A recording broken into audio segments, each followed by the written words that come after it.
Bonjour et bienvenue dans le journal de l'emploi. Il y a des entreprises qui recrutent et qui recherchent des talents. La preuve tout de suite avec Alexis Korianov. Bonjour. Bonjour.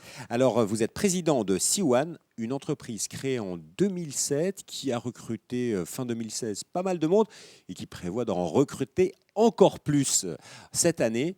Mais quelle est donc votre activité ? Nous sommes un opérateur télécom à destination des entreprises. Donc notre vocation est de simplifier la vie des PME en France en leur fournissant à la fois des services de connectivité, de téléphonie, donc de communication, mais aussi d'hébergement cloud.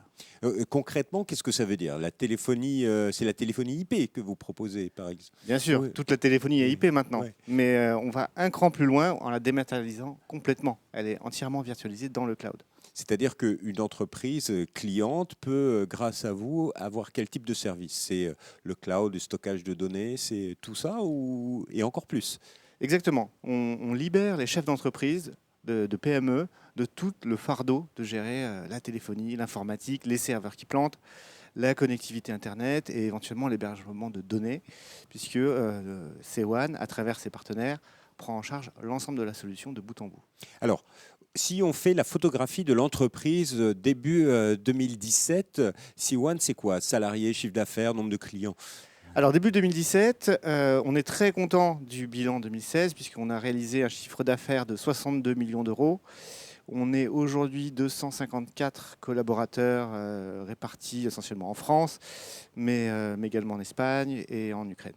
Ah oui, donc un développement bientôt qui sera mondial. C'est ça votre ambition ? Bien sûr, comme beaucoup de sociétés, les perspectives de développement sont à l'international. À commencer par l'Europe, et puis ensuite, pourquoi pas au-delà. Alors, une société qui se développe, c'est une société qui recrute et donc vous recrutez. Sur quel métier ? On recrute sur l'ensemble de nos métiers, mais le cœur d'activité aujourd'hui, c'est la technologie chez nous. Donc on va recruter des ingénieurs, ingénieurs télécom, ingénieurs R&D et également énormément de développeurs. Bien sûr, on recrute aussi des profils plus administratifs, des commerciaux, des profils au marketing également, des techniciens. Tout ça pour accompagner notre croissance. Depuis que vous avez créé l'entreprise, c'est combien de recrutements par an, votre croissance ? Oui, bah les recrutements sont proportionnels un petit peu avec la croissance du chiffre d'affaires. Donc là, 2017, on va viser une centaine de recrutements. 2017, une centaine de recrutements. Alors, je suis allé sur votre site pour voir certains intitulés. Alors, il y en a qui sont plutôt curieux, parce que j'ai vu grand sage, vous cherchez un grand sage, ou le charmeur de Python. Qu'est-ce donc que ce poste ? On cherche un grand sage MySQL, un charmeur de Python. Ça, ce sont les intitulés de poste pour nos grands gourous développeurs. Eux seuls peuvent comprendre ce langage.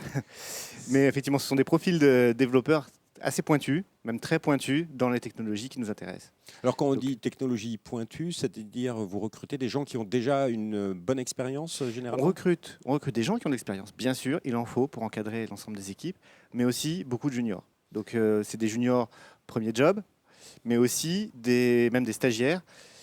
On privilégie plutôt les stagiaires de fin d'études, puisque évidemment, l'idée pour nous, c'est de recruter ces stagiaires à la fin de leur stage. C'est une vraie volonté d'intégrer les jeunes qui ont fait le stage chez vous, si Ah, bien sûr. ils ont bien bossé. S'ils n'intègrent pas la société après, c'est un échec pour nous. C'est-à-dire que nous, vraiment, les stagiaires qui rentrent chez nous ont vocation à rester. C'est une pré-embauche, quelque part.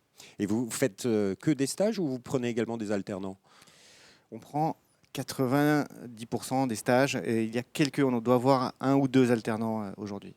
D'accord. Et aujourd'hui, quels sont les petits plus pour que un jeune ou un moins jeune vienne chez vous plutôt que dans une autre société concurrente ?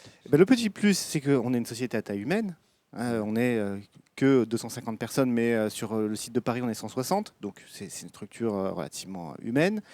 Et surtout, on fait tout pour attirer les étudiants, donc les jeunes et les jeunes développeurs. Donc des animations, des soirées très fréquemment. On est situé en plein Paris, ça c'est très important pour les jeunes, donc pas de problème de transport. On a des locaux qui sont plutôt sympas, avec une terrasse. On offre de très belles perspectives de carrière. On a des politiques d'augmentation de salaire régulières. Et puis le boulot lui-même est intéressant. On imagine bien que le boulot intéresse les ingénieurs et les développeurs. Encore faut-il les chercher parce que c'est difficile aujourd'hui de recruter des développeurs et des ingénieurs. Est-ce que vous avez mis en place une politique d'attractivité particulière ou pas? On a mis en place une très forte politique d'attractivité, puisqu'effectivement, ce type de profil, il faut aller les chasser, les débusquer un petit peu. C'est quasiment aussi difficile que d'aller chercher des clients, voire dans certains cas plus difficile. Donc on a créé un site de recrutement, C1Jobs, dédié au recrutement, entièrement dédié aux offres d'emploi et aux perspectives et à vendre la marque employeur de C1. On utilise bien sûr des job boards, les 3 ou 4 principaux job boards sur la place, et également 2 cabinets de recrutement. Et on fait chaque année environ 5 ou 6 salons étudiants, forums étudiants. Vous fonctionnez aussi par les réseaux sociaux, j'imagine. Forcément, Absolument. Facebook, c'est l'entrée numéro 1 peut-être pour avoir un premier contact avec l'entreprise? Alors, pas tellement Facebook, parce que notre activité est plutôt B2B, mais on est très actif sur Twitter et sur LinkedIn. D'accord. Un petit peu moins sur Instagram. On est aussi actif sur Instagram. Allez, un petit conseil pour des jeunes qui nous écoutent, qui vont rédiger une lettre de motivation pour venir chez vous. Qu'est-ce qu'il ne faut pas dire ou qu'est-ce qu'il faut dire? L'essentiel, c'est, je dirais, soyez vous-même, bien sûr. On recrute aussi beaucoup sur la personnalité. Un des critères très importants, au-delà des compétences, c'est aussi le feeling qu'on va avoir avec la personne. Est-ce qu'elle va bien cadrer? Est-ce qu'elle va se sentir bien dans la philosophie de l'entreprise?